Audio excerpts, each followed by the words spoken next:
అధ్యాయం 24వ వచనాన్ని చదువుదాం. మత్తయి సువార్త 16వ అధ్యాయం 24వ వచనాన్ని చదువుదాం. తీయండి బైబిల్లో నుండి అందరూ కూడా.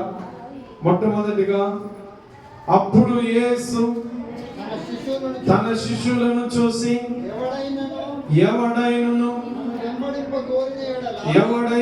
నన్ను వెంబడింపగోరిన యెడల తన్ను తాను ఉపేక్షించుకొని తన సిలువనెత్తుకొని నన్ను వెంబడించవలెను. చాలు. ఇక్కడున్న మాట ఏంటిదంటే,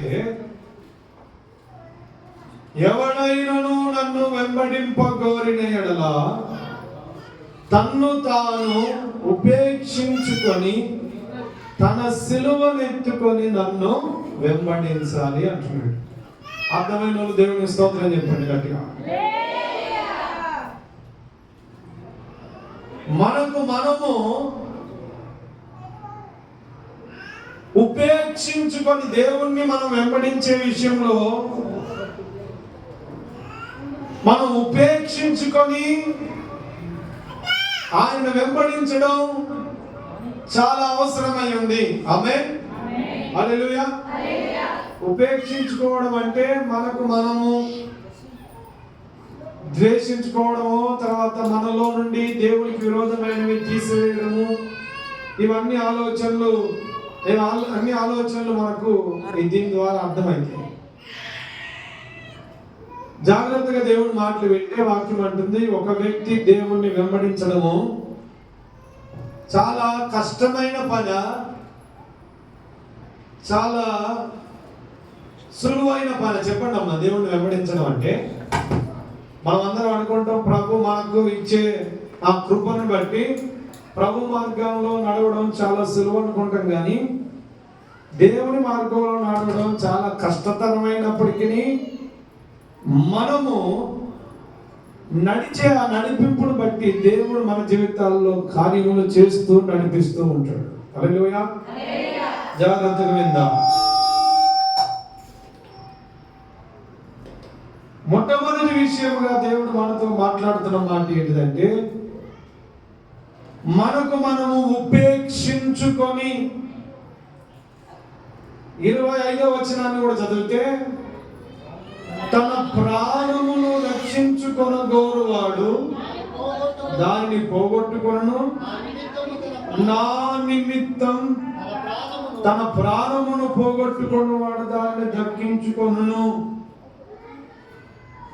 మన కొరకు మన ప్రాణాన్ని పోగొట్టుకుంటే మనకేమి ప్రయోజనం లేదు. కానీ మన ప్రాణమును ప్రభు కొరకు పోగొట్టుకోవడానికి మనం ఇష్టపడితే, ప్రభు నిమిత్తము ఇష్టపడితే మనము దానిని దక్కించుకుంటామని దేవుడు వాక్యం సెలవిస్తుంది. హల్లెలూయా, హల్లెలూయా. ఫస్ట్ మాట ఏంటంటే, మనము ఉపేక్షించుకొనుట, తన్ను తాను ఉపేక్షించుకొనుట.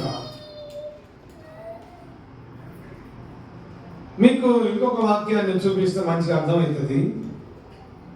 వాక్యం నుండి మార్కు సువార్త 10వ అధ్యాయం 21వ వచనం చదువుతాం. మార్కు సువార్త 10వ అధ్యాయం 21వ వచనాన్ని చదువుతాం. యేసు అతన్ని చూచి అతన్ని ప్రేమించి, నీకు ఒకటి కొలువగానున్నది, నీవు వెళ్ళి నీకు కలిగి ఉన్నవి అమ్మి బీదలకిమ్ము, పరలోకమందు నీకు ధనము కలుగును, నీవు వచ్చి నన్ను వెంబడించమని చెప్పాడు. అతడు మిగుల ఆస్తి గలవాడు కనుక ఆ మాటకు ముఖము చిన్నబుచ్చుకొని దుఃఖపడుచు వెళ్ళిపోయాను. హల్లెలూయా. ఒక యవనస్తుడు యేసు ప్రభు దగ్గరికి వచ్చి అంటా ఉన్నాడు, ప్రభువా, నిత్య జీవం పొందడానికి నేనేమో చేయాలి అంటున్నాడు. నిత్య జీవం పొందడం కొరకే ఈ రోజు మనం అందరం కూడా ప్రయాసపడుతున్నాం. నిత్యమైన ఆ రాజ్యాన్ని పొందడం కొరకు మనము ప్రయాసపడుతూ ఉంటున్నాం. హల్లెలూయా.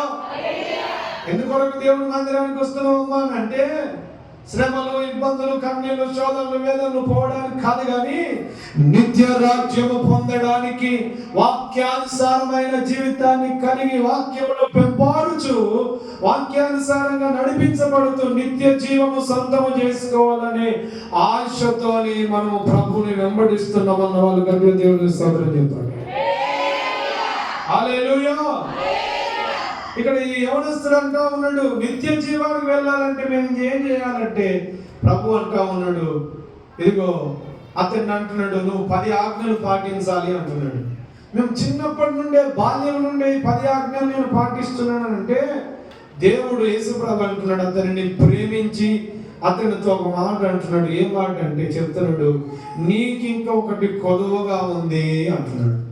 నువ్వు వెళ్ళి నీకు కలిగి ఉన్నదంతా అమ్మి బీదలకిమ్ము, పరలోకమందు నీకు ధనము కలుగును అంటున్నాడు. దేవుని పిల్లలారా, జాగ్రత్తగా దేవుని మాటలు వింటే ఆ వ్యక్తి, ఈ యవనస్తుడు అన్ని విషయాల్లో తనకు తాను ఉపేక్షించుకున్నప్పటికీ ధనము అనే ఆ ఉపేక్ష ఇతనిలో లేదు. హల్లెలూయా. ఆ రోజు డైరెక్ట్ గా ప్రభువుని అడిగిండు, జవాబును పొందిండు. కానీ ఈరోజు మన జీవితాల్లో మనము ఉపేక్షించుకొని ప్రభువును వెంబడించే వారంగా ఉండడానికి మొట్టమొదటిగా మన ప్రాణాన్ని కూడా లెక్క చేయొద్దు. ఏం చేయొద్దు? ప్రాణాన్ని కూడా ఉపేక్షించుకోవాలి. హల్లెలూయా. ప్రాణం పోతున్నా కూడా దేవుణ్ణి మరవకుండా, దేవుని కృపలను తలంచుచు, శ్రమలను అనుభవిస్తూ యేసయ్య కొరకు సంతోషంగా ప్రారంభించే వారంగా ఉండాలి, కానీ ప్రాణం కొరకు ప్రభుని అమ్ముకునే వారంగా ఉండొద్దు. హల్లెలూయా. గట్టిగా హల్లెలూయా. దేవుని పిల్లలారా, ఇక్కడ నీకు ధనం ఉంది, ఆ ధనాన్ని అమ్మి బీదలకు ఇచ్చి నన్ను వెంబడించమంటే, ఆయన వెంబడించకుండా చిన్నబుచ్చుకొని, మొగం చిన్నబుచ్చుకొని వెళ్ళిపోతున్నాడు. ఈ రోజుల్లో అందరు గమనించాల్సిన విషయం ఏంటంటే, ఈ రోజుల్లో మనల్ని నడిపిస్తుంది దేవుని కంటే ఎక్కువగా డబ్బే. దేవుని కంటే ఎక్కువగా డబ్బు మనల్ని నడిపిస్తుందని అనుకుంటున్నాం. కానీ ఆ డబ్బును బట్టి, ధన ఆశను బట్టి, ధనాపేక్షను బట్టి విశ్వాసులైన వారు సైతం దేవునికి దూరమైపోతూ, దేవునికి దూరమైపోయి విశ్వాస భ్రష్టులైపోతున్నారు. చాలా జాగ్రత్త. డబ్బు అనే ఆ ఉపేక్ష ప్రజల్లో, విశ్వాసంలో లేదు. దేవుడు అంటున్నాడు, నన్ను వెంబడించాలంటే నీవు ఉపేక్షించుకోవాలి. ఈ యవనస్తులతో అంటా ఉన్నాడు, నీ ఆస్తిని అంతటిని అమ్మి బీదలకు ఇచ్చి నన్ను వెంబడించు, పరలోకంలో నీకు ధనం కలుగుతుందంటే ప్రభు మాటను పక్కన పెట్టేసి, దేవుని మాటను పక్కన పెట్టేసి తన ఇష్టానుసారంగా ప్రవర్తిస్తున్నాడు. ఈరోజు వినడం జాగ్రత్తగా, డబ్బు ద్వారా సొంత యేసుక్రీస్తునే 12 మంది శిష్యుల్లో ఒక శిష్యుడే డబ్బు ఆశ అనే ఉపేక్ష తనకు లేనందున, ఆ ఉపేక్ష తనకు లేనందున డబ్బు మీదనే ఆశ కలిగి రక్షణ ఇచ్చి, జీవం ఇచ్చి నడిపిస్తూ, నిన్ను ఉన్నత కృపలోనికి నడిపిస్తున్న ప్రభువునే డబ్బు కొరకు దేవుణ్ణి అమ్ముకున్న వ్యక్తిగా, చివరికి ఆత్మహత్యకు కారణమైన వ్యక్తిగా మనం యోధాను చూస్తున్నాం. హల్లెలూయా. అమ్మ జాగ్రత్త, దిక్కులు చూస్తున్నాం చాలా మంది. వాక్యం వైపు చూడండి. మొట్టమొదటి విషయం చెప్తున్నా, ఉపేక్షించుకోవడం. మన ప్రాణాన్ని కూడా లెక్క చేయొద్దు దేవుని కొరకు. ఎంతమంది దేవుని కొరకు ప్రాణాన్ని కూడా లెక్క చేయమన్న వాళ్ళు దేవుని స్తోత్రం చెప్పండి. బలవంతంగా చెప్తున్నారా? నా ప్రభు కొరకు నా ప్రాణమైన ఇష్టాన్న వాళ్ళు దేవుని స్తోత్రం చెప్పండి. నిజంగా ఇస్తారా? హల్లెలూయా. డౌట్ వస్తుంది 3 సార్లు అడిగితే ఆమేన్.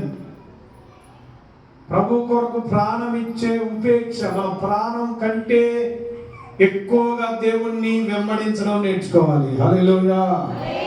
మన డబ్బు కంటే ఎక్కువగా దేవుణ్ణి వెంబడించడం నేర్చుకోవాలి. హల్లెలూయా. శద్రకు మేషకు అబేద్నెగోలు వారి ప్రాణాన్ని కూడా లెక్క చేయకుండా ప్రభు కొరకు ప్రాణం ఇవ్వడానికి తన ప్రాణాన్ని ఉపేక్షించుకున్నారు.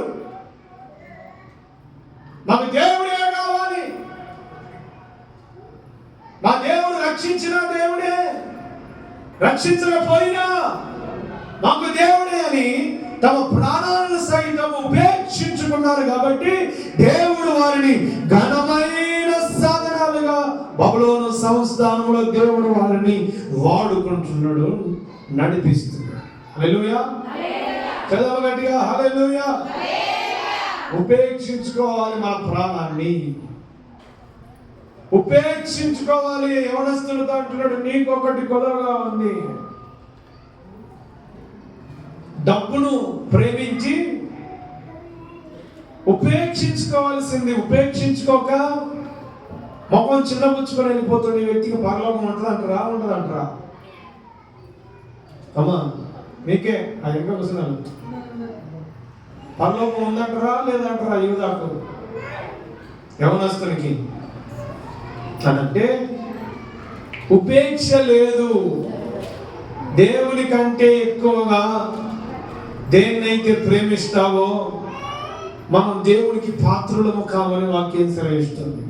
ఇంకొంచెం ముందుకు పోతే చూడండి దేవుని పిల్లలారా, మనందరికి తెలిసిన ఒక మాట ఉంది. ఫిలిప్పీయులకు రాసిన పత్రిక 3వ అధ్యాయం 7 నుంచి చదువుతాం. ఫిలిప్పీయులకు రాసిన పత్రిక 3వ అధ్యాయం 7వ వచనం.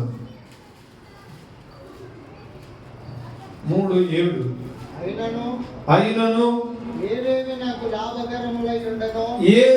నాకు లాభకరములై ఉండెనో వాటిని క్రీస్తు నిమిత్తము, ఎవరి నిమిత్తము? క్రీస్తు నిమిత్తము నష్టముగా ఎంచుకొంటిని. నిశ్చయముగా నా ప్రభు అయిన యేసుక్రీస్తును గూర్చిన అతి శ్రేష్టమైన జ్ఞానము నిమిత్తం సమస్తమును నష్టముగా ఎంచుకుంటున్నాను. పదవచనం చదువు. ఏ విధము చేతనైనను మృతుల్లో నుండి నాకు పునరుద్ధానము కలగవలనని ఆయన మరణ విషయములో సమాన అనుభవము గలవాడనై ఆయన పునరుద్ధానమును ఎరుగు నిమిత్తము ఆయన శ్రమలలో పాలువాడటకు ఎక్కిదో ఎరుగు నిమిత్తము సమస్తమును నష్టపరుచుకొని వాటిని పెంటతో సమానముగా ఎంచుచున్నాను. హల్లెలూయా. చెప్పండి, రెండు చేతులు పైకెత్తి తలలు పైకెత్తి వాక్యం వినండి. హల్లెలూయా. పౌలు అంటా ఉన్నాడు, నాకు ఏవేవి లాభకరమో నేను వాటిని నష్టముగా ఎంచుకొనుచున్నాను అంటున్నాడు. అమ్మా, ఏవేవి లాభకరమైన నష్టంగా ఉపేక్షించుకుంటావా అని అంటే ఇక్కడ 3 విషయాలు పౌలు చెప్తున్నాడు. ఒకటి, లాభకరమైనవి నేను నష్టంగా ఎంచుకుంటున్నా. రెండవది, దేవుని యొక్క అతి శ్రేష్టమైన పునరుద్ధాన బలమును, అతి శ్రేష్టమైన జ్ఞానం పొందుటకు, పునరుద్ధాన బలమును పొందుటకు, శ్రమ అనుభవాన్ని పొందుటకు నేను నాకున్నవన్నీ నష్టంగా ఎంచుకొని నాకు దేవుడే కావాలని అన్నిటిని నేను ఉపేక్షించుకున్నా అంటున్నాడు భక్తుడైన పౌలు. హల్లెలూయా. దేవుని పిల్లలారా, మనకు దేవునికి విరోధమైనది, దేవుడు ఏదైతే నీ బ్రతుకులో ఉండొద్దు చెయ్యొద్దు అని అంటున్నాడో దానిని విడిచిపెట్టకుండా, ఏం చేయకుండా చెప్పాలి గట్టిగా, ఏదైతే దేవుడు నిన్ను విడిచిపెట్టి చెయ్యకూడదు అని అంటున్నాడో వాటిని విడిచిపెట్టి చేయకుండా ఉండి నీకు నువ్వు ఉపేక్షించుకుంటే దేవుడు నిన్ను ఒక ఘనమైన పాత్రగా వాడుకుంటాడు. హల్లెలూయా. దేవుడు నీకు నిత్యమైన రాజ్యములో స్థానం ఇస్తాడు. హల్లెలూయా.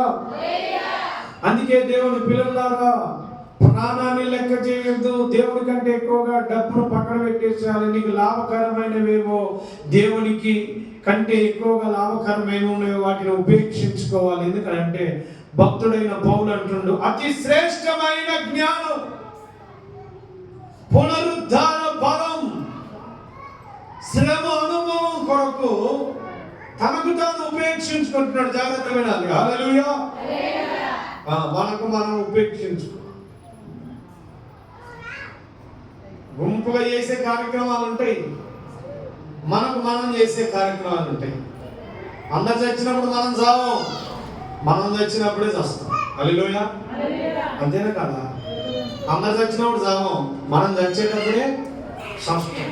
అట్లనే మనకు మనం కూడా చేయాల్సిన విషయాలు ఏంటిదంటే తను తాను చేయాల్సిన విషయాలు ఉపేక్షించుకోవడం. హల్లెలూయా. నువ్వు దేవుని దగ్గర నువ్వు ఎంత తగ్గించుకొని, ఎంత లోబడి, ఎంత ఉపేక్షించుకుంటావో అంతగా దేవుడు నీ నామాన్ని ఘనపరిచే స్థాయికి తీసుకొని వస్తాడు. హల్లెలూయా. హల్లెలూయా. అందుకే ఆయన సన్నిధిలో మనకు మనము ఉపేక్షించుకునే వారముగా, తన్ను తాను ఉపేక్షించుకునే వారంగా ఉండాలని దేవుడు మొదటి విషయంగా చెప్తున్నాడు. రెండో విషయాన్ని చదువుదాం. మత్తయి సువార్త 18వ అధ్యాయం 4వ వచనం. మత్తయి సువార్త 18వ అధ్యాయం.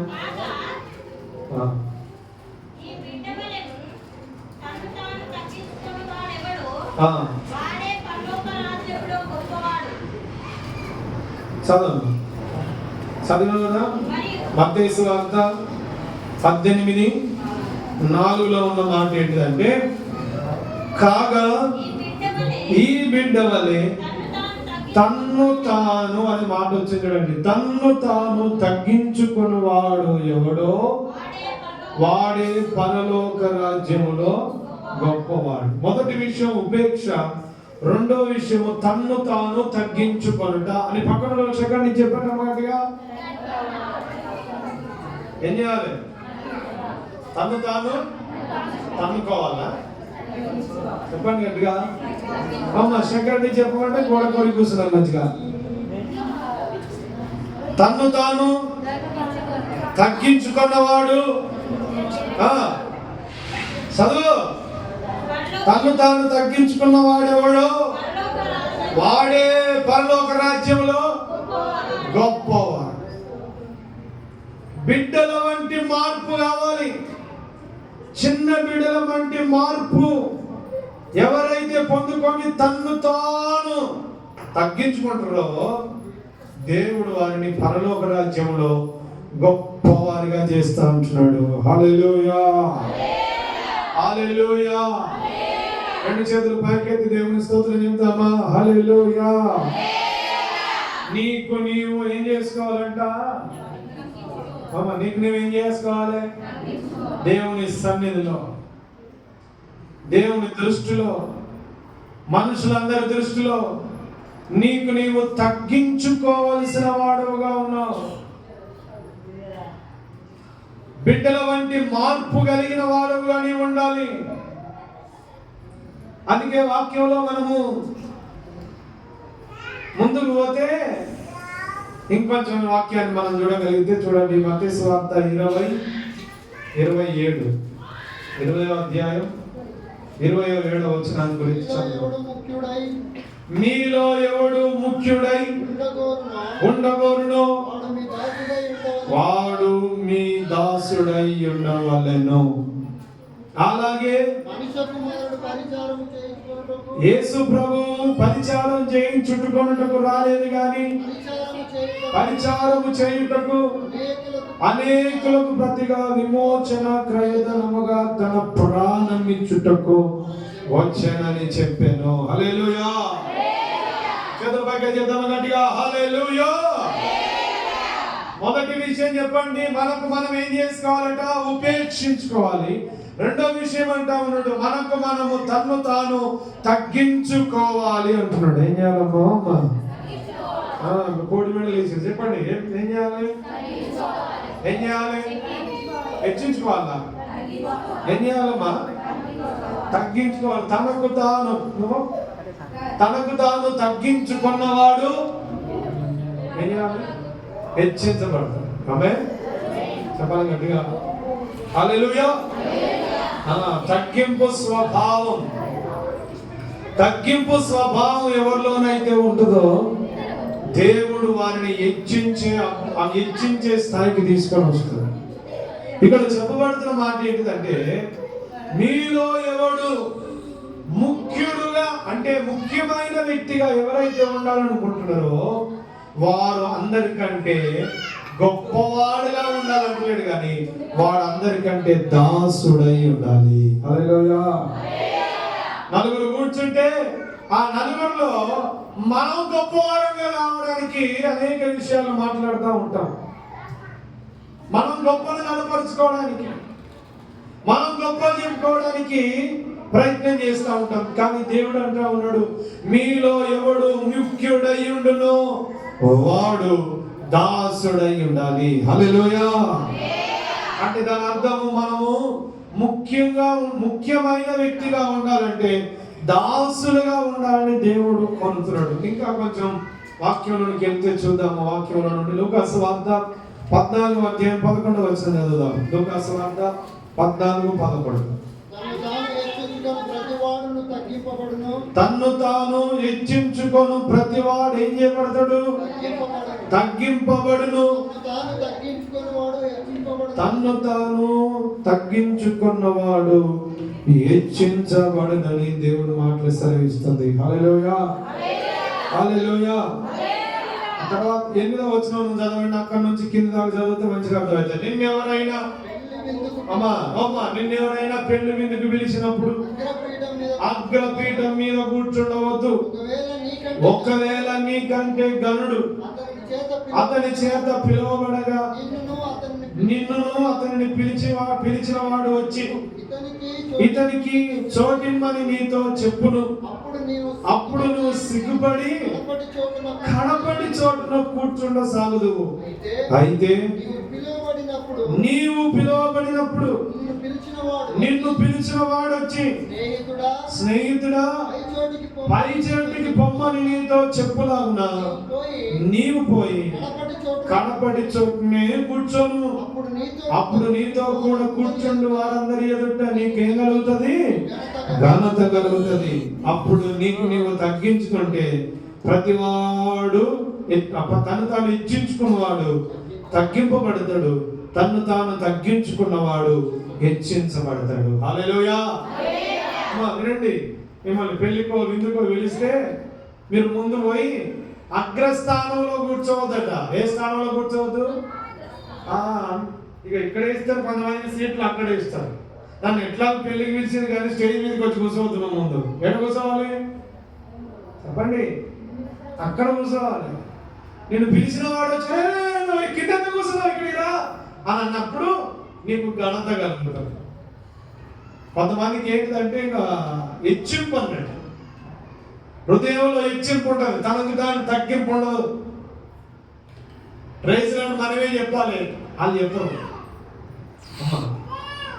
ఇద్దరు కలుసుకొని దేవుణ్ణి స్తుతించడం ప్రైజ్ లాడ్ అంటే. హల్లెలూయా. చెప్పండి గట్టిగా హల్లెలూయా. నాకంటే జూనియర్ ఆమె నేనేది చెప్తా, నేను సీనియర్ ఆడే చెప్పాలి అని అంటే ఏమైతుందంటే అది హెచ్చింపు అవుతుంది. హల్లెలూయా. జాగ్రత్తగా వినండి. అందుకే వాక్యం అంటుంది, నిన్ను అగ్రపీఠంలో కూర్చోక ముందు నువ్వు కింది స్థాయిలో కూర్చో, పిలిచిన వాడు వచ్చేదాకా నువ్వు పై స్థానాన్ని కోరకు అంటున్నాడు. దేవుని పిల్లలు అలా గుర్తు పెట్టుకోండి. నీవు ఎంత తగ్గించుకుంటావో అది దేవుని దృష్టికైనను, అధికారి దృష్టికైనను, నీ సహోదరుల దృష్టికైనను, తర్వాత ఇదిగో నీ బంధువుల దృష్టికైనను తగ్గింపబడిన వాడుగా మీలో ఎవడు ముఖ్యుడిగా ఉంటాడో వాడు తగ్గింపే దాసుడిగా ఉండే అనుభవాలు మనకు కావాలని దేవుడు నేర్పుతున్నాడు. ఈ రోజుల్లో కొంచెం డబ్బు ఉంటే, కొంచెం అధికారం ఉంటే, కొంచెం హోదా ఉంటే, కొంచెము ఆస్తిపాస్తులు ఉంటే, బంధువుల బలం ఉంటే, బంధువుల యొక్క బలం ఉంటే మన కొమ్ములు ఎక్కడో ఉంటాయి. మన తల పైకెత్తి గర్వంగా మాట్లాడుతూ ఉంటాం. దేవుని సన్నిధికి వచ్చేటప్పుడు కూడా కొంతమందికి గర్వపు ఆలోచనలతోనే దేవుణ్ణి ఆరాధన చేస్తున్నారు. కాబట్టి దేవుడు వారి ప్రార్థనను కొట్టివేస్తున్నాడు, వింటలేడు. దేవుని సన్నిధికి వచ్చినప్పుడు కూడా తగ్గింపు స్వభావం, దేవుని సన్నిధిలోకి వచ్చినప్పుడు దాసుడిగా ఉండే ఆ అనుభవం లేదు ప్రజలకు. ఈరోజు హెచ్చింపు కావాలి. యేసు ప్రభు అంతటోడే ఆయన పరిచారం చేయించుకోవడానికి రాలేదంటున్నాడు, పరిచారము చేయడానికి వచ్చిండు అంటున్నాడు. గట్టిగా చప్పట్లు కొడదాం. హల్లెలూయా. మన ప్రభువుకు గట్టిగా చప్పట్లు కొట్టి దేవుని కనపరుస్తాం. హల్లెలూయా. ఆయన పరిచారము చేయించుకోవడానికి రాలేదు, శిశువుల పాదాలను సహితం కడిగే తగ్గింపు కలిగిన వాడు మన ప్రభువు. గట్టిగా చప్పట్లు కొట్టండి ఒకసారి. హల్లెలూయా. ఎవరి పాదాలు? శిశువుల పాదాలను కడిగి తుడిచి ముద్దు పెట్టుకున్నాడంటే దేవాది దేవుడైన అంత గొప్ప ప్రభువు దేవుని యొక్క తండ్రి యొక్క మాటకు లోబడి తనకు తాను తగ్గించుకుంటున్నాడు. కాబట్టి తన నామాన్ని దేవుడి భూలోకములో, పరలోకములో, పాతాళ లోకములో ఆయన నామాన్ని గొప్ప చేసిండు. గట్టిగా చప్పట్లు కొట్టి దేవుని వైపడదాం. హల్లెలూయా. దేవుని పిల్లలారా, రెండో విషయంగా దేవుడు అంటున్నాడు, నీకు నీవు తగ్గించుకో అంటున్నాడు. ఏం చేయాలమ్మా? చూపుల్లో గర్వం ఉండొద్దు, మాటల్లో గర్వం ఉండొద్దు, ఆలోచనలో కూడా గర్వాన్ని తీసేసుకో. తగ్గింపు స్వభావం కలిగి ఉండు. ఎందుకు అంటే లాభం ఏంటి? మన తగ్గింపు కలిగి లాభం అంటే నువ్వు ఎవడైతే ముఖ్యుడిగా ఉండాలనుకుంటాడో వాడు తగ్గించుకుంటే దేవుడు వారిని హెచ్చిస్తాడని దేవుని వాక్యం సెలవిస్తుంది. చూద్దాం ఇంకోసారి యాకోబు పత్రిక 4:10 కూడా చదవండి. యాకోబు పత్రిక 4:10. యాకోబు పత్రిక 4:10. ప్రభు దృష్టికి మిమ్మును మీరు తగ్గించుకో, అప్పుడు ఆయన మిమ్మల్ని హెచ్చించును. చాలు. ప్రభు దృష్టికి ఇక్కడ ఇప్పటిదాకేమో మనం మనుషుల దగ్గర తగ్గించుకోవాలని, ఈ రెండవది ఇక్కడ అంటా ఉన్నాడు, మనం ప్రభు దృష్టికి మిమ్మును మీరు తగ్గించుకో అంటున్నాడు. హల్లెలూయా. ఎవరి దృష్టికి తగ్గించుకోవాలట? ప్రభు దృష్టికి మనము తగ్గించుకునే అనుభవంలోనికి మనం రాకపోతే దేవుడు ఎవరికి ఎక్కువ కృపనిస్తాడంటే 6వ వచనం చదవండి. 4వ అధ్యాయం 6వ వచనంలో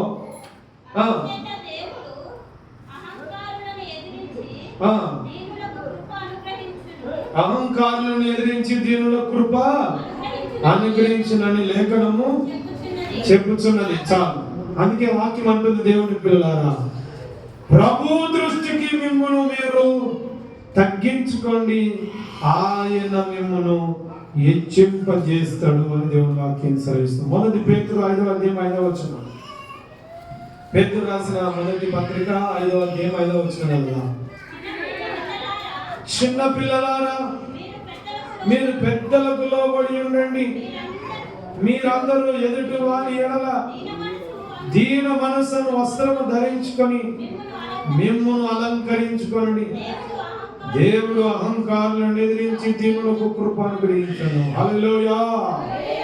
ఒకటి, మనం మనుషుల దృష్టికి తగ్గింపు కలిగిన వారంగా ఉండాలి. ఫస్ట్ చెప్పినట్లుగా మనము దేవుని పిల్లలుగా మార్పు నందిన వారంగా ఉండాలి. మనుషుల దృష్టికి ఇందాక మనం చదువుకున్నట్లుగా యాకోబు పత్రికలో ప్రభు దృష్టికి ఇక్కడ అంటున్నాడు, పేతురు పత్రిక 5:5లో చిన్న పిల్లరా పెద్దలకు ఏం చేయాలి? లోబడి ఉండుడి, మీరందరూ ఎదుటి వాని ఎడల దీన మనసు అనే వస్త్రాన్ని ధరించుకొని అలంకరించుకొనుడి అంటున్నాడు. ఆమేన్. హల్లెలూయా.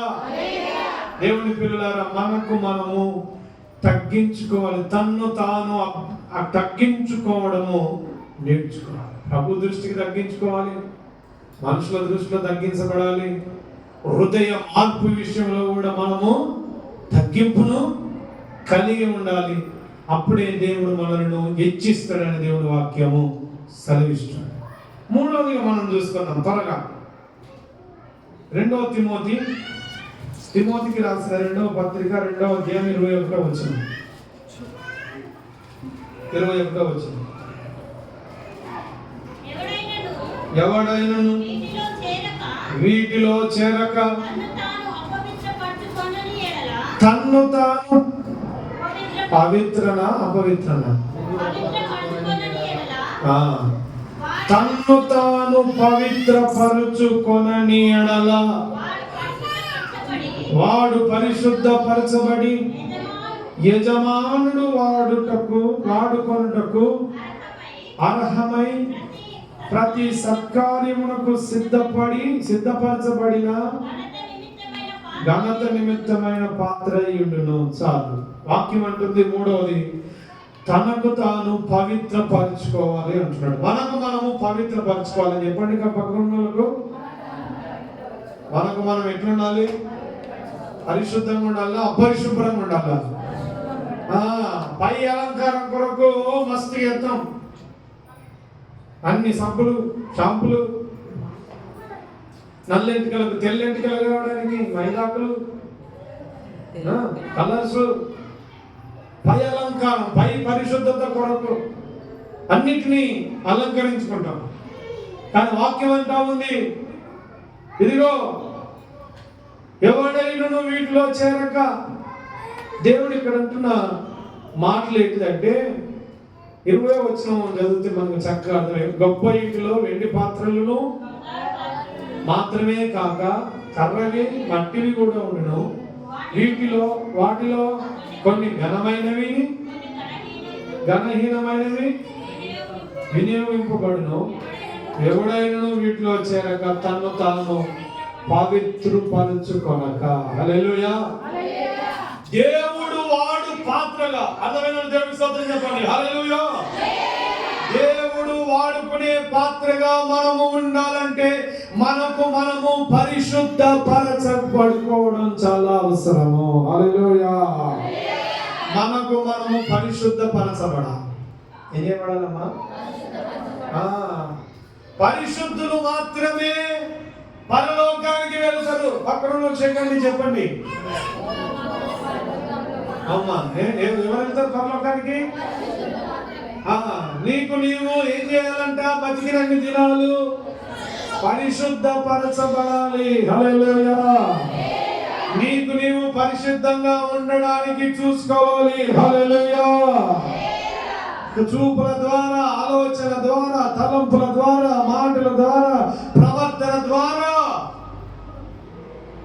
నీకు నీవు పరిశుద్ధంగా ఉండకపోతే, నీకు నీవు పరిశుద్ధంగా ఉండకపోతే ప్రభు రాజ్యంలో చేరడానికి నీకు అర్హత లేదు. ఎందుకంటే దేవుడు పరిశుద్ధుడు గనక మనం కూడా పరిశుద్ధులమై ఉండాలని దేవుడు కోరుతున్నాడు. గట్టిగా చెప్పండి, కూడా దేవుని వాయిపడతాం. హల్లెలూయా. మనము చాలా పవిత్రతగా ఉండాలని దేవుడు కోరుతున్నాడు. ఏం కావాలమ్మా? పవిత్రంగా ఉండాలి. మనం పై అలంకారాన్ని చూస్తున్నాం కానీ అంతరంగ అలంకారంలో మనం పరిశుద్ధత కలిగిన వారమై జీవించకపోతే వినమ్మా, ఏ ఒక్కరు కూడా పరలోకం రాదు. బతికినన్ని దినాలు ఈ భూమి మీద, బతికినన్ని దినాలు పరిశుద్ధత అనే ఏర్పాటులో మనము పెంచబడాలి. హల్లెలూయా. మనం చూపులు జడబడతాయి కదా, ఆలోచనలు జడబడతాయి, హృదయ తలంపులు మనల్ని జడబడతా ఉంటుంది. చెడగొట్టినంత మాత్రాన సాంపుల్ చెప్తే సరిపోదు. గుర్తుపెట్టుకోండి అమ్మా. విను, ఒక విషయం చెప్తా.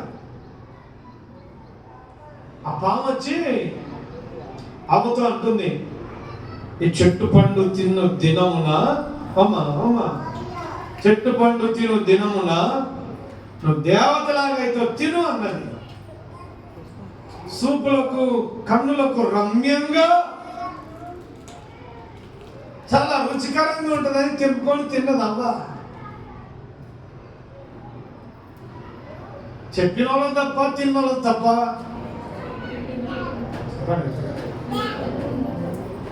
ఆమె తప్ప, అవ్వ తప్ప.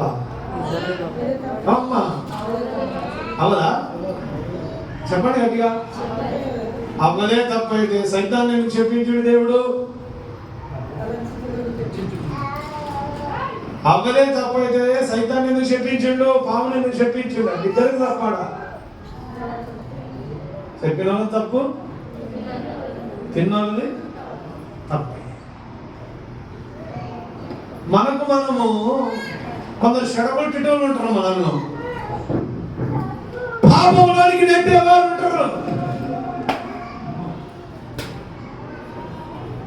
మనల్ని ప్రేరేపించే వాళ్ళు ఉంటారు, అపవిత్రతలోకి నడిపించేవాడు ఉంటారు. తాగా ఇంతమంది విశ్వాసం చూసిన, నేను భక్తులను చూసిన, రోజుకు కోట దాచి సరిపోతుంది, ఏం కాదు, హాయిగా నిద్రపోవచ్చని నీ శరీరాన్ని అపవిత్రపరచడానికి ఎన్నో ప్రేరేపాడు. ఇంకొక వైపు నీ శరీరమే ఒక పెద్ద ప్రేరేపణ దెయ్యం. ఇట్లాగా నిన్ను ప్రేరేపిస్తూ అపవిత్రత వైపు, పాపం వైపు నిన్ను నడిపిస్తున్నప్పుడు, దేవుని కొరకు ఒక అర్హమైన పాత్రగా దేవుడు నిన్ను వాడుకోవాలంటే నీకు నీవు పవిత్రంగా ఉండడం చాలా అవసరం. గట్టిగా చెప్పుకుంటూ హల్లెలూయా, హల్లెలూయా. మనకు మనము పరిశుద్ధపరచుకోవాలి, పరిశుద్ధపరచబడాలి. చెప్పినట్టుగా అవ్వమ్మ, మనకు మనం ఏం చేసుకోవాలి? ఎంత పరిశుద్ధత ఉంటుందో అంత ప్రభు సన్నిధి నీవు అనుభవిస్తావు. హల్లెలూయా, హల్లెలూయా. చేతులు ఉన్న వాళ్ళు గట్టిగా స్తోత్రం చెప్పండి. హల్లెలూయా. మాటలో, చూపులో, ఆలోచనలో, ప్రవర్తనలో, వినికిడిలో మనము బతికినన్ని దినాలు అదిగో ఈ లోకంలో ఉంటున్నాం కాబట్టి మనకు మనము పరిశుద్ధపరచబడకుండా ఉంటే దేవుని సన్నిధికి నీవు చేరావు. పరిశుద్ధత వాళ్ళ నుంచి వీళ్ళ నుంచి రాదు, నీకు నీవే పరిశుద్ధత కలిగి ఉండాలి. పరిశుద్ధత చాలా అవసరం.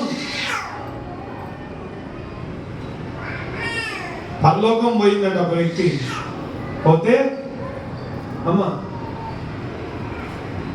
కొందరి కళ్ళు ఉన్నాయంట కొన్ని చోట్ల, ఓ బెంచ్ మీద, కొందరికి ఏమో చెవులు ఉన్నాయంట, కొందరు చెవులేమున్నాయి, శరీరం అంతా లేదు, కొందరికి కాళ్ళు ఉన్నాయి, చేతులు ఉన్నాయి. అడిగినాడు దేవుడు, అందరికీ బాడీ మొత్తం లేదు, కళ్ళే చెవులే ముఖ్యంగా ఉన్నాయంటే ఇవి మాత్రమే వాళ్ళు పరిశుద్ధంగా ఉంచుకున్నారు కాబట్టి ఇవే వచ్చినాయి పరలోకానికి. కొందరు కళ్ళు పరిశుద్ధంగా పరుచుకున్నారు, ఏమొచ్చినాయి? చెవులు పరిశుద్ధంగా పరుచుకున్నారు, ఏమొచ్చినాయి? మనం మొత్తం పోవాలా, సగం కళ్ళే పోవాలా, కళ్ళే పోవాలా, చేతిలో పోవాలా? చెప్పండి అమ్మా. మొత్తం ఆయన సన్నిధిలో ఉండాలంటే బ్రతికినన్ని దినాలు మనము పరిశుద్ధపరచబడడం, మనకు మనం పరిశుద్ధపరచుకోవడం చాలా అవసరం. గట్టిగా చెప్పండి, పడితే పడతాం. హల్లెలూయా, హల్లెలూయా. 3 విషయాలు చెప్పిన. ఒకటి, నీకు నువ్వేం చేసుకోవాలి? ఉపేక్షించుకోవాలి. రెండవది, నీకు నువ్వేం చేసుకోవాలి? ఏం చేయాలి? ఎంత తగ్గించుకుంటే అంత హెచ్చించబడుతుంది. మూడవది, నీకు నువ్వు పరిశుద్ధపరచబడాలి, పరిశుద్ధపరచుకోవాలి. నువ్వే దేవునితో వాక్యం అనే ఉదక స్నానం చేత దేవుడు మనల్ని పరిశుద్ధపరుస్తున్నాడు. హల్లెలూయా.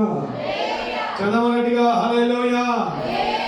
వాక్యం అంటుంది, సంఘం అనే మనలను దేవుడు పరిశుద్ధపరచడానికి కలంకము లేనిదిగా, ముడత లేనిదిగా, ఇదిగో మనలను పరిశుద్ధపరచడానికి తను తాను అర్పించుకున్నాడు. వాక్యము నీలోనికి బయలువెడుతున్నప్పుడు నీవు పరిశుద్ధపరచబడడం చాలా అవసరమై ఉంది. హల్లెలూయా. సామెతలు 25:4 చదవండి. ఒక మాట చదువుకోండి ముందు కూడా త్వరగా. సామెతలు 25:4, 25 అధ్యాయం 4. వెండిలోని మస్తు తీసివేయని ఎడల పుటము వేయువాడు తప్పదు. తీసివేసిన ఎడల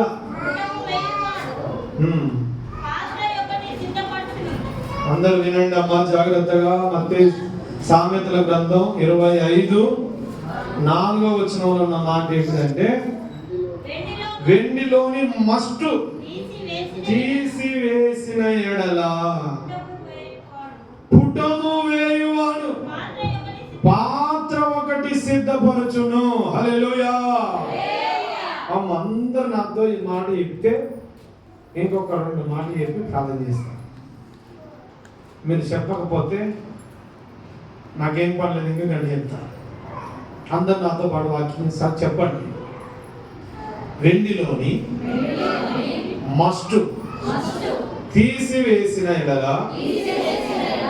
పుటము వేయువాడు పాత్ర ఒకటి సిద్ధపరచును. అందరు గట్టి చెప్పాల. వెండిలోని ఏంటిది? మస్టు. అనండి అందరు గట్టిగా. తీసివేసిన ఎడల పుటము వేయువాడు పాత్ర ఒకటి సిద్ధపరచును. మరోసారి చెప్పండి మీరంతా గట్టి చెప్పండి. మీకు 2 సార్లు చెప్పినందుకు ఈ వాక్యం గుర్తుంటే మీకు ఇంకా పరిశుద్ధంగా ఉంటారు.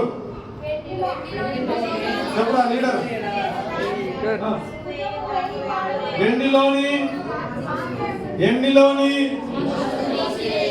ఏం తీసేస్తే? మస్టు తీసేస్తే పుటం వేసేవాడు ఒక పాత్ర చేస్తాడు, సిద్ధం చేస్తాడు అంటున్నాడు. దీని అర్థం ఏంటిదంటే వెండిలో మస్ట్ ఉంటది. ఏముంటది? మస్ట్ అంటే దుమ్ము ధూళి. వెండి కానిది ఇనుము ఉండొచ్చు, దాంట్లో రాగి ఉండొచ్చు కలిసి, ఇత్తడి ఉండొచ్చు, ఇంకా సీసం ఉండొచ్చు, ఇంకా రాజేంద్ర ఉండొచ్చు, అన్ని ఉండొచ్చు. వెండిలానే ఉండాలి. వెండిలోని మస్తు తీసివేయబడాలి. తీసివేస్తే ఆ పుటం వేస్తున్న వాడు ఒక పాత్ర చేస్తాడు అంటున్నాడు. ఈ వెండి మస్తు అంటే ఏంటిదంటే, వెండి అంటే మనమే. మస్ట్ అంటే ఏంటిదంటే పాపం. మస్ట్ అంటే ఏంటిదంటే అపవిత్రత. మస్ట్ అంటే ఏంటిదంటే కోపం. మస్ట్ అంటే ఏంటిదంటే పగ. మస్ట్ అంటే ఏంటిదంటే ఈర్ష. మస్ట్ అంటే ఏంటిదంటే కుట్ర. మస్ట్ అంటే ఏంటిదంటే ఓర్వనితనం. మస్ట్ అంటే ఏంటిదంటే లోబడినితనం. మస్ట్ అంటే ఏంటిదంటే దేవునికి విరుద్ధంగా ప్రవర్తించడం. ఈ మస్టును నీలో నుండి తీసివేసుకుంటే పుటము వేసే ప్రభువు ఒక పాత్ర సిద్ధం చేయగలడు. మస్టు వెండి 2 కలిసి ఉంటే పాత్ర సిద్ధము కాదు. హల్లెలూయా. మస్టు వెండి 2 కలిసి ఉంటే పుటము వేసేవాడు పాత్ర ఒక పరిశుద్ధమైన పాత్ర చేయడానికి వీలు కాదు. అందుకే దేవుని పిల్లలారా, మనము దేవుని కొరకు ఒక శ్రేష్టమైన పాత్రగా, పుటం వేస్తున్న ప్రభువు ఒక శ్రేష్టమైన పాత్రగా సిద్ధం చేయాలంటే నీలో మస్ట్ ఉంటే నిన్ను వాడుకోడు. నీలో మస్ట్ అనే పాపం అంటే పరలోక రాజ్యానికి నువ్వు అర్హుడవు కాలేవు. నీలో మస్టును తీసివేసుకోవాలి. అందుకే దేవుడు అంటుడు, నీవు తన్ను తాను పవిత్రపరుచుకోవడం చాలా అవసరం. ప్రతి ఒక్క వ్యక్తి బతికినన్ని దినాలు పరిశుద్ధంగా జీవించడము మనము సాధన చేస్తూ మన యాత్రను ముగించే వారంగా సిద్ధపడాలి. హల్లెలూయా, హల్లెలూయా. దేవుని పిల్లలారా, నీలో ఉన్న మస్ట్ ఉన్నంత వరకు, నీలో ఉన్న పాపం ఉన్నంత వరకు నీవు దేవుని రాజ్యం చేరవు. ఒకవేళ మస్టుతో అట్లనే ఉంటే నువ్వు ఈ లోకంలో ఒక పాత్రగా కూడా నువ్వు దేవుని కొరకు వాడబడలేవు. పాత్రగా దేవుని కొరకు వాడబడలేవు. అందరు నిన్ను వాడబడుతున్నావు అనుకుంటున్నారు, కానీ అది మనుషుల వలన కలుగుతున్న ఘనతే కానీ దేవుడు ఏర్పరచుకున్న పాత్రగా నీవు. హల్లెలూయా. నువ్వు మనుషుల వలన ఘనపరచబడుతున్నదే కానీ దేవుడు వాడు పాత్రగా ఉంటే వెండిలోని మస్తు తీసివేసిన ఎడల పుటము వేయువాడు ఒక పాత్రను సిద్ధము చేయనని దేవుని వాక్యం సెలవిస్తుంది. మా వేలారా, జాగ్రత్తగా వినండి దేవుని మాటలు. మనలో మస్ట్ ఉన్నంత వరకు పరలోకం చేరాం. మనలో మస్ట్ ఉన్నంత వరకు, పాపం ఉన్నంత వరకు, అపవిత్రత ఉన్నంత వరకు మనల్ని దేవుడు ఒక అర్హమైన పాత్రగా వాడుకోడు. ఎక్కడేసిన గొంగలు అక్కడే అన్నట్టు మన బ్రతుకులు ఉంటాయి. నీకు నీవు పవిత్రంగా ఉండడానికి కొరకు నీ బ్రతుకు దినములన్నీ నీ మనస్సును, నీ హృదయాన్ని, నీ ప్రాణాన్ని పవిత్రత వైపు అడుగులు వేసే వ్యక్తిగా నీకు నీవు కాపాడుకోవాల్సిన బాధ్యత ఎంతైనా ఉంది. హల్లెలూయా. చదవ గట్టిగా హల్లెలూయా. రెండు చేతులు పైకెత్తి దేవుని స్తోత్రం చేద్దాం. హల్లెలూయా. ఏంటిదమ్మా మూడో విషయం? నీకు నువ్వేం చేసుకోవాలి? కాపాడు, పరిశుద్ధపరచుకోవాలి. ఏం చేసుకోవాలి? పరిశుద్ధపరచడం. చెడు తలంపులు వస్తున్నాయా? చెడు ఊహలు వస్తున్నాయా? చెడు ప్రవర్తన కలిగి ఉన్నావా? రహస్యంగా ఎవరు చూస్తలేరని తప్పులు చేస్తున్నావా? జాగ్రత్త. దేవుడు అందరినీ అన్ని చోట్ల నుంచి చూస్తున్నాడు కాబట్టి, కనిపెడుతున్నాడు కాబట్టి జాగ్రత్త. ఒక దినమున నువ్వు తీర్పు చెప్పాల్సిన దినమున, తీర్పులో నిన్ను దేవుడు నిలబెట్టిన దినమున దానికి సమాధానం చెప్పాల్సి ఉంది. హల్లెలూయా. మనకు మనం పరిశుద్ధపరచుకోవాలని దేవుడు. హల్లెలూయా. చూద్దాం వాక్యం నుంచి ఇంకొక మాట.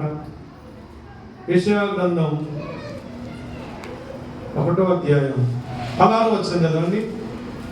యెషయా గ్రంథం 1వ అధ్యాయం 16వ వచనం. త్వరగా ముగిస్తున్నాను. మిమ్మును కడుక్కొనుడి, శుద్ధి చేసుకొనుడి. ఏం క్రియలు కనబడకుండా? మీ దుష్క్రియలు కనబడకుండా వాటిని తొలగింపుడి. కీడు చేయుట మానండి. న్యాయమును జాగ్రత్తగా విచారించుడి. హింసించు వారికి న్యాయము చేయనేర్పుడి. వాక్యం అంటుంది, మిమ్మును కడుక్కొని శుద్ధి చేసుకో, మీ క్రియలు నాకు కనబడకుండా వాటిని తొలగించుకో అంటే పరిశుద్ధపరచబడు అని దేవుడు నీతో మాట్లాడుతున్నాడు. 52:11 త్వరగా 52:11 పదవచనం చదవండి, మంచిగా అర్థమైంది. సమస్త జనుల కన్నుల ఎదుట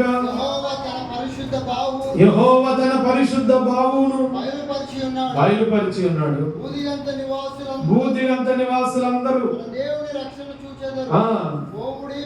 పోవుడి పోవుడి, అచ్చట నుండి వెల్లుడి, అపవిత్రమైన దేనిని ముట్టకుడి, దాని యొద్ద నుండి తొలగిపోడి.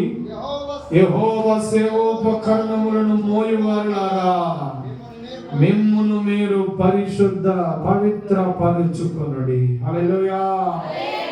చదవగట్టుగా మనకు మనం ఏం చేసుకోవాలట? పరిశుద్ధ పరుచుకోవాలని దేవుని వాక్యం సెలవిస్తుంది. కాబట్టి ఈరోజు రెండు విషయాలు మిగిలి ఉన్నాయి. అవి చాలా ఇంపార్టెంట్ విషయాలు. నేను వచ్చే వారం వాటిని చెప్తా.